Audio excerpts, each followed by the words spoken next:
In biblical form, temptation can be categorized into threefold temptation, which we can derive in our Bible in 4 John chapter 2 verse 16 to 17. 1 John chapter 2 verse, in biblical form, yes, temptation is being categorized into threefold, which we simply call threefold temptation. And that threefold temptation is there in our Bible in 4 John chapter 2 verse 16 to 17. 4 John chapter 2 verse 16 to 17, which is being written here as, for all that is in the world, that is to tell us that this threefold temptation is in this world that we are living. The first one is the lust of the flesh. The second one is the lust of the eyes. And the third one is the pride of life. If it is not of the Father, but it is of this world. That is to say that the threefold temptation is not from God, it's from this world. Verse 17, and the world passeth away, and the lust thereof. So this threefold temptation is of this world, and we go with the world. But he that doeth the will of God abide forever. That is to say that this threefold temptation will arise to anybody, anyone. So the only form which we can overcome this threefold temptation is to what? To do the will of God. That verse 17 is that whoever do the will of God will do what? We abide forever. So the first one is not talking about the lust of the flesh. Lust of the flesh appeals to physical appetite for desire for immediate gratification.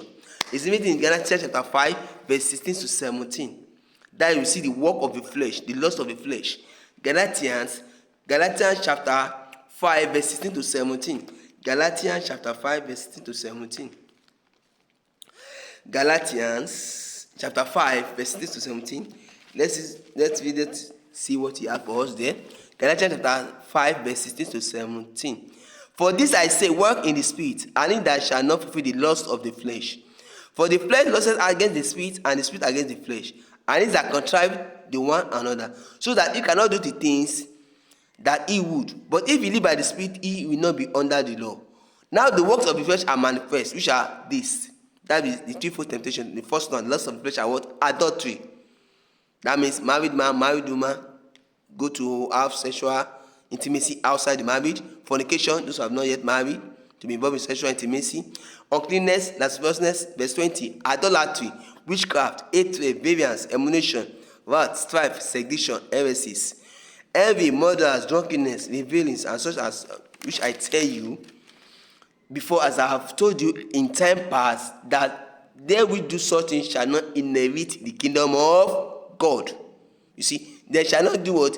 Inherit the kingdom of God. So people are involved in those acts. That is the lust of the flesh. Let's go to number 2. The lust of the eyes. Lust of the eyes, number 2. Appeals to desire for worldly possession and self-interest. Genesis chapter 3 verse 6.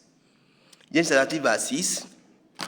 The lust of the eyes. So what you can see in your eyes with your naked eyes that will desire that put into temptation. Genesis chapter 3 verse 6. Let's see what you have for us there. Genesis 3 verse 6. It said that, and when the woman saw that the tree was good for food, and that it was pleasant to the eyes, lust of the eyes, and a tree to be desired to make one wise, she took of the fruit thereof and did eat, and gave also into her father, into her husband with her, that they did eat. So that's for Matthew 4 verse 8, they talk about it also. That when the devil took Jesus to a higher mountain, he's showing within the twinkling of an eye, showing you the kingdom and the glory of this world, to entice Jesus to bow for him. So you have to control your eyes, what you see with your eyes, because the enemy might use pleasure, possession, material things of this world to push you into temptation. That desire, lust of the eyes. Number 3, which is the last one, the pride of life, the threefold temptation. Appeal to the ego, desire for satisfaction and need for recognition. I'm this, I'm that. So no matter how blessed you are, fame you are, talent you are, always humble yourself. So know that the first sin is done by Lucifer in heaven.